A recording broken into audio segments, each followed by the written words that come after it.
Oke, Assalamualaikum warahmatullahi wabarakatuh. Perkenalkan, nama saya Ida Driani. Saya pemilik nama usaha saya Fazirul Leather. Bergerak di bidang semacam aksesoris seperti itu, aksesoris dari bahan kulit yang kami lukis pakai canting. Dan ini saya mengucapkan terima kasih kepada Pak Gubernur Daerah Istimewa Yogyakarta yang telah memfasilitasi kami di event PRJ atau Jakarta Fair melalui Dinas Perindustrian, dan manfaat dari keikutsertaan kami di Jakarta Fair atau PRJ tahun 2024 sangat banyak sekali, dan kami sangat berterima kasih. Kami mendapatkan channel untuk toko oleh-oleh, di balik kami suruh mensuplai dan kami suruh mengkoordinir teman-teman UKM di Yogyakarta. Itu salah satu manfaat, dan masih banyak lagi. Juga kami penjualan juga sangat bagus. Saya sangat mengucapkan terima kasih sekali lagi kepada Bapak Gubernur dan Dinas Perindustrian. Demikian, Assalamualaikum warahmatullahi wabarakatuh. Perkenalkan, nama saya Seri Sukarti, pemilik dari Alebek. Produksi yang kami buat di sini yaitu ada tas, topi, dompet, dan aksesoris dari bahan goni. Manfaat yang kami dapatkan selama PRJ kemarin yaitu untuk memperluas penjualan, pendapatan, dan juga mendapatkan bayar dari PRJ kemarin, yaitu dari hotel yang ada di Jakarta. Diberi kesempatan untuk membuat souvenir untuk hotel mereka. Dan dengan adanya kegiatan PRJ kemarin sangat bermanfaat bagi kami, bagi usaha kami. Dengan ini saya mengucapkan terima kasih kepada Bapak Gubernur DIY melalui Dinas Perdagangan DIY. Assalamualaikum warahmatullahi wabarakatuh. Nama saya Rizkia Nurul Afni, sering dipanggil Kiki. Saya dari perusahaan Zero Degree Food. Produk saya kurma coklat. Pengalaman kami mengikuti PRJ 2024 ini bersama 10 IKM lainnya itu mendatangkan manfaat yang sangat banyak. Terutama kita membentuk networking baru dan mengenali para pembeli-pembeli dan juga customer baru di wilayah lainnya. Dengan PRJ 2024 kemarin ini itu membuat produk saya lebih banyak dikenal lagi di kalangan masyarakat tentunya. Dari pengalaman PRJ 2024 tahun ini itu pengalaman pameran yang paling jauh sih, pertama kali dari produk saya, dari perusahaan saya. Dan sekali lagi terima kasih kepada Bapak Gubernur Daerah Istimewa Yogyakarta yang sudah memfasilitasi kami melalui Disperindak DIY untuk mengikuti pameran Pekan Raya Jakarta 2024 ini. Semoga tahun depan kami dipanggil lagi buat mengikuti pameran berikutnya. Terima kasih. Assalamualaikum warahmatullahi wabarakatuh. Perkenalkan, nama saya Andrianto Suristyo. Saya adalah perajin sirup dan minuman rempah kekinian dari Yogyakarta. Brand saya Yangti. Ini adalah produk premium saya, sirup secang Yangti, bentuknya premium. Di sini ada banyak turunannya di antara sirup secang yang lain, dan ada sirup jahe. Kami sedang bereksperimen dengan sirup-sirup rempah yang lain. Nah, produk kami di Pekan Raya Jakarta 2024 sangat diminati. Kami membawa beratus produk dan menyisakan beberapa puluh produk saja yang untuk dibawa pulang. Terbukti bahwa produk kami laris dan diminati pasar. Pengalaman kami dalam ikut PRJ adalah kami harus memiliki inovasi baru, harus memiliki bagaimana meningkatkan pemasaran. Kami memiliki banyak relasi dan alhamdulillah beberapa relasi itu menjadi pelanggan kami. Nah, bagi UKM atau IKM industri yang lain, monggo silahkan inovasikan produk Anda dengan sangat oke, tampilkan dalam masyarakat, jadikan mereka berminat untuk membeli produk Anda. Sukses buat kalian semua. Nah, selain itu kami mengucapkan dari Yangti terima kasih kepada Bapak Gubernur Daerah Istimewa Yogyakarta, dalam hal ini Bapak Siltutan Hamengkubuwono ke-10, atas perhatiannya melalui Disperindak menyalurkan dana keistimewaan. Terima kasih. Assalamualaikum warahmatullahi wabarakatuh. Terima kasih Bapak Gubernur Daerah Istimewa Yogyakarta, Sri Sultan Hamengkubuwono ke-10, telah memberi kami kesempatan mengikuti misi dagang di misi dagang Brussels tempo hari.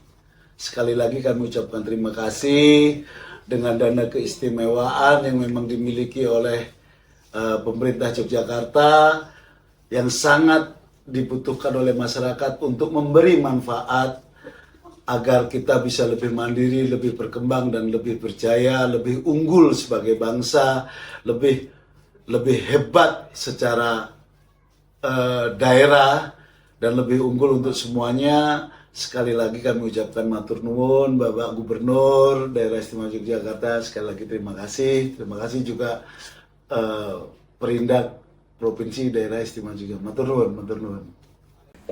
Perkenalkan, nama saya Sutresno, saya dari Dusun Giringan, Canden Jetis Bantul. Di sini kami ingin cerita tentang awal mula ada jamu di Dusun Giringan. Jadi tahun 1950, zaman itu disebut zaman Doorstoot, yaitu zaman hengkangnya Belanda dari Indonesia. Nah itu ada ibu namanya Bu Joparto, itu dulu buruh batik, terus ditanya abdi dalam, ya Bu, gajimu berapa per bulan atau per minggu? Sekian Den. Lu kok dikit banget buat jual jamu, saya belum bisa bikin jamu. Kalau diajarin mau nggak? Singkat cerita diajarin mau. Akhirnya betul, setelah dia jual jamu ekonominya meningkat dan tetangganya itu akhirnya ikut, dua tetangganya. Nah sampai hari ini itu sekitar menjadi generasi ketiga menjelang keempat, ini total di dusun kami ada 132 pengrajin jamu. Dan ini untuk ukuran kampung, mohon maaf ini terbanyak di dunia. Karena berani saya ngeklaim ini, karena murid saya yang dari Jepang, dari Malaysia, dari Belanda juga menyetujui. Kalau seperti di Wonogiri itu kan satu kabupaten, di sini untuk ukuran kampung. Nah berikutnya karena jumlahnya banyak, maka di sini menjadi sentra jamu. Waktu itu pokoknya dicanangkan menjadi sentra jamu. Maka dari itu setelah ini berkembang, kami pun juga mengembangkan inovasi kaitan dengan jamu. Namun sebelum kami bercerita inovasi jamu, dulu di sini juga sering diadakan perlombaan-perlombaan ya, terutama di alun-alun karena kaitan dengan keistimewaan juga, dan juga ini nguri-uri budaya seni budaya meracik jamu itu diadakan lomba di alun-alun. Nah, alhamdulillah di Giringan ini sering mendapatkan juara 1, bahkan pernah juara 1 plus juara 2 itu Giringan, baru juara 3 itu orang lain. Nah, seiring dengan perkembangan waktu juga kami dan mahasiswa UGM juga membuat film dokumenter. Alhamdulillah pernah juara 1 nasional ya. Itu terus kami juga kerjasama dengan anak-anak SMA untuk lomba kaitan dengan sentra dan pariwisata. Ini juga videonya dapat nominasi juara 1 juga. Dan juga yang ini menarik karena tanggal 3 Maret tahun lalu kami diajak dari bule Australia namanya Mr. Gaula. Ini saya diajak Pak Tris yuk ikut mensupport. Kami ingin mengajukan bahwa seni budaya meracik jamu ini ke UNESCO, dan alhamdulillah saya ikut tanda tangan. Setelah itu tanggal 6 Desember ini ada pengumuman bahwa di Afrika Selatan, bahwa di sana UNESCO mengumumkan bahwa seni budaya meracik jamu ini sudah masuk di UNESCO, sudah diakui. Maka ini sebagai tanda bahwa kami mewakili Indonesia beserta jamu yang lain juga.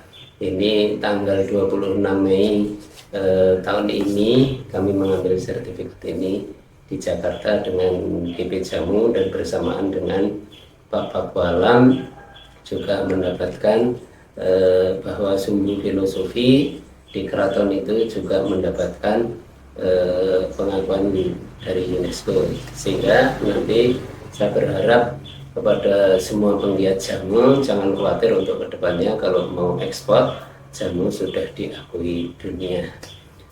Baik, berikutnya kami ingin bercerita terkait dengan inovasi jamu. Kalau dulu jamu gendong itu hanya bisa bertahan 12 jam sampai 24 jam, maka berikutnya kami ingin bercerita kaitan dengan inovasi jamu apa saja yang dibikin di Kiringan ini.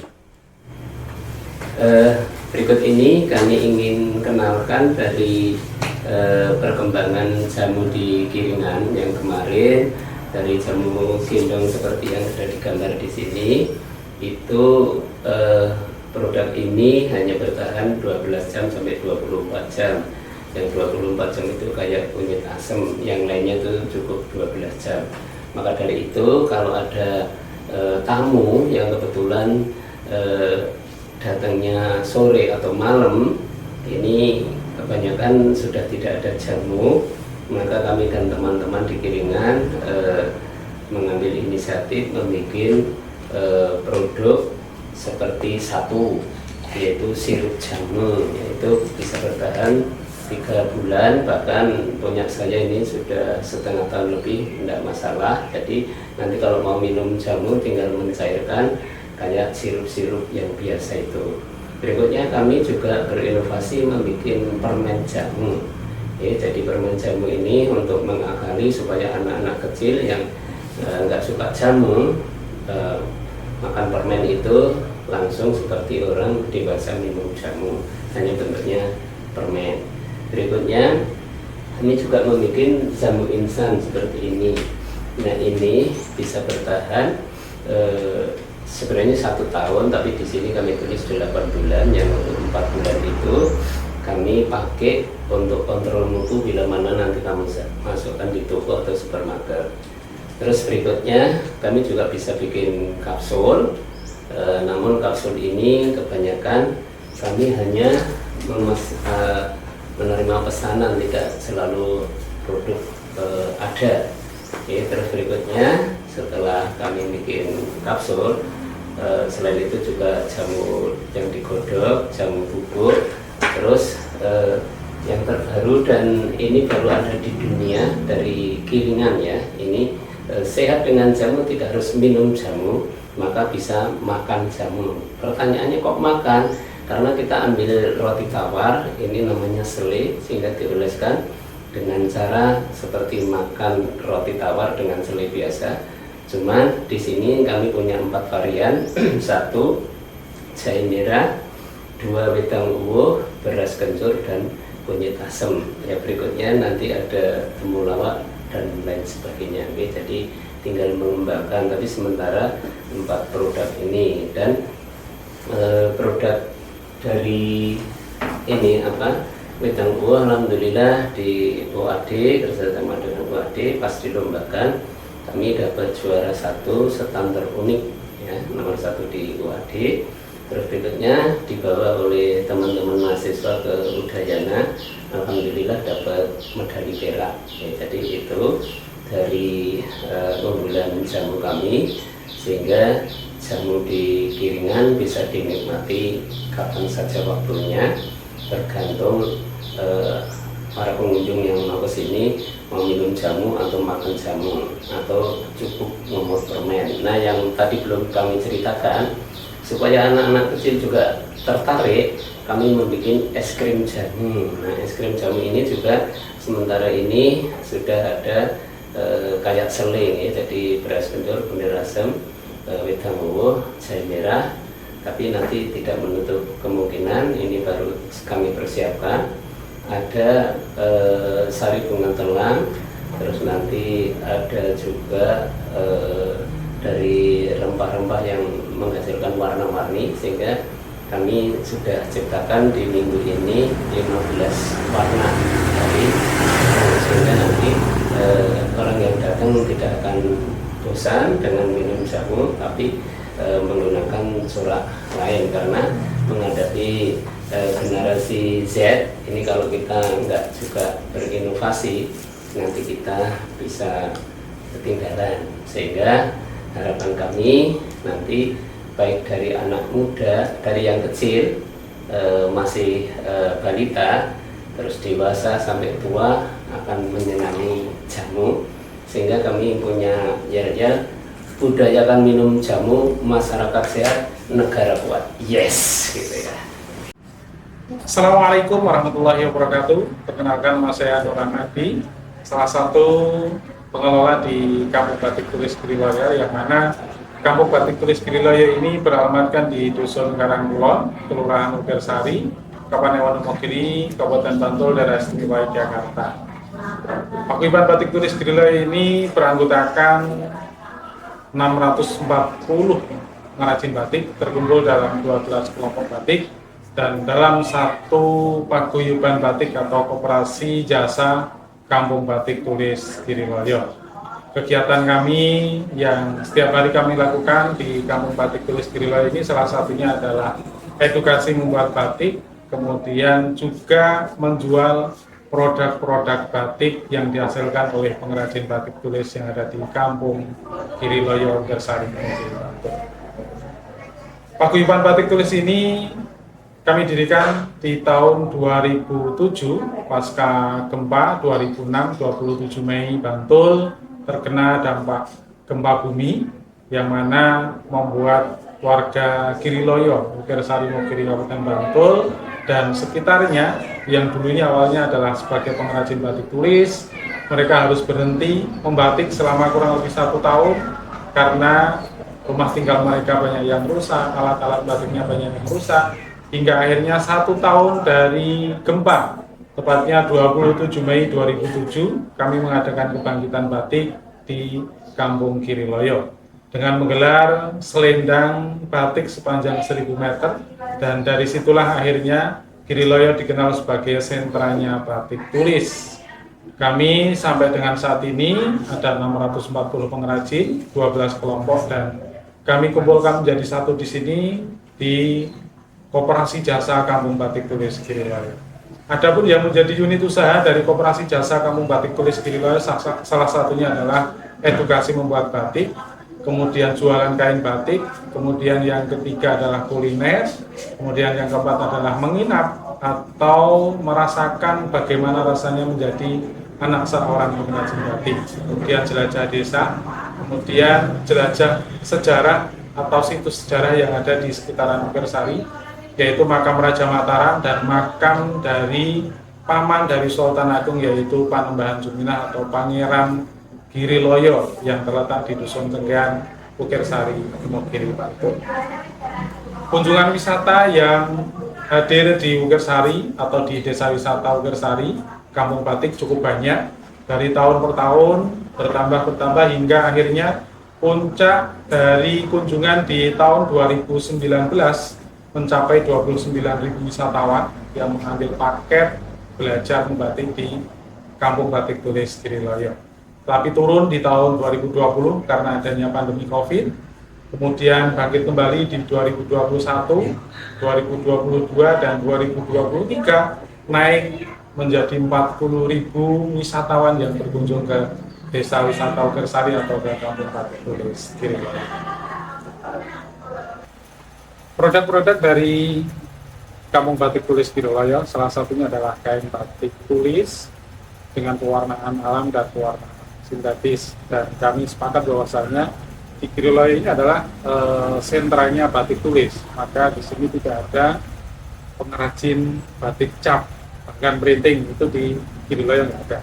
Kami semuanya bersepakat bahwasanya Giriloyo adalah batik tulis, itu yang menjadi brand kami di Kampung Batik Tulis Giriloyo.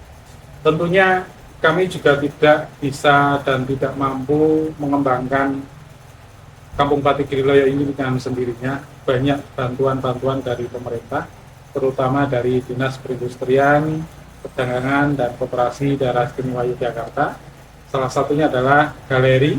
Galeri ini dibangun oleh perindustrian Perdagangan dan Koperasi Daerah Istimewa Yogyakarta pada tahun 2016. Kemudian sambung lagi di tahun 2019 dengan pengolahan limbah. Jadi kami di Kampung Batik Tulis Giriloyo ini juga mengolah limbah cair dan limbah padat dari sisa-sisa pewarna yang kami lakukan di Kampung Batik Tulis Giriloyo.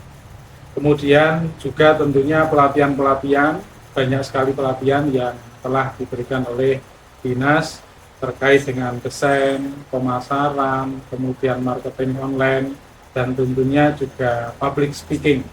Jadi anggota kami di Kampung Batik Tulis Giriloyo ini diberikan pembelajaran tentang bagaimana caranya memberikan informasi kepada wisatawan untuk bisa menjelaskan motifnya apa, filosofinya apa, dan dipakai untuk apa. Itu anggota kami diberikan pembelajaran oleh Dinas Perindustrian, Perdagangan dan Koperasi Daerah Istimewa Yogyakarta. Kampung Batik Tulis Giriloyo tentunya tidak bisa berdiri sendiri dan tidak bisa besar dengan sendirinya. Banyak dinas-dinas yang membantu kami, salah satunya adalah Disperindak Daerah Istimewa Yogyakarta yang telah memberikan beberapa bantuan kepada kami di Kampung Batik Tulis Giriloyo. Salah satunya adalah galeri tempat ini dibangunkan pada tahun 2016 sehingga kami dari 12 kelompok batik bisa memajang produk-produknya di sini.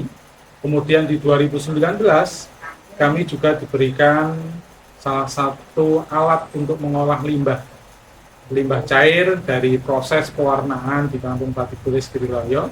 Itu diolah sehingga tatkala keluar airnya itu sudah tidak berwarna dan tentunya sudah tidak berbahaya. Selain itu juga Disperindak memberikan beberapa pelatihan terkait dengan pengembangan desain, kemudian pengembangan proses warna, kemudian juga tentang marketing online, kemudian ada lagi tentang public speaking atau bagaimana caranya menerima tamu, memberikan penjelasan kepada tamu tentang filosofi atau makna yang terkandung dan tersirat dalam lembaran kain batik. Juga dibantu dengan proses pemasaran, baik itu secara langsung dengan pameran-pameran maupun secara tidak langsung, secara online. Seperti dengan cara diajari marketing online atau pemasaran secara online. Pemasaran batik tulis yang ada di Kampung Batik Giriloyo ini tidak cuma di daerah, kabupaten, provinsi, ataupun nasional. Pemasaran kain batik tulis Giriloyo ini sudah sampai ke luar negeri juga. Tetapi mungkin kalau yang secara langsung ekspor ke luar negeri itu memang belum.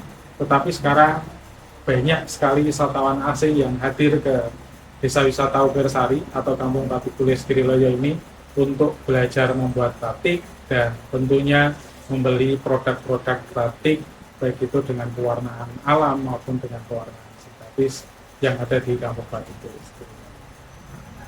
Ini sih kayaknya apa memang? Ya kacang, kedelai, enten rebon niku anu udang kering niku kecil-kecil niku paling kayak gereh.